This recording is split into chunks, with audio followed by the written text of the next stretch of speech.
রাধে রাধে। আগের দিন আমি তোমাদের সাথে এই ব্লাউজের ডিজাইনটা শেয়ার করেছিলাম যে কিভাবে আমি ডিজাইনটা আঁকলাম।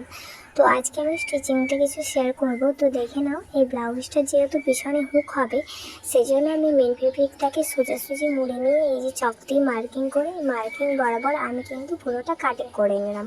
তো দুই সাইডে দুটো পার্ট হয়ে গেল। তো যেহেতু পেছনে হুক হবে তার জন্য, আর যদি না হুক হতো এরকমভাবে মার্কিং করে কাটার কোনো প্রয়োজন নেই। তো লাইনিংটারও আমি কাটিং করে দিলাম। এবার এই মেন ফেব্রিকের সামনের দিকের অংশে আমি দেখো এক সাইডে লাইনিংটা বসিয়ে নিলাম, অপর সাইডেও সেমভাবে আমি লাইনিংটা বসিয়ে নেব, নিয়ে এরকমভাবে পিন দিয়ে সেট করে দেবো। তো এখানে যেহেতু সেলাই করতে হবে সেই জন্যই ভালো করে পিন দিয়ে সেট করে নিয়েছি। দেখো অপর সাইডেও আমি লাইনিংটা বসিয়ে নিয়েছি, তারপরে সুন্দর করে আমি পিন দিয়ে সেট করে নেব। তো এরপরে এই যে মার্কিংটা রয়েছে এই মার্কিং বরাবরই কিন্তু আমি সেলাইটা করব।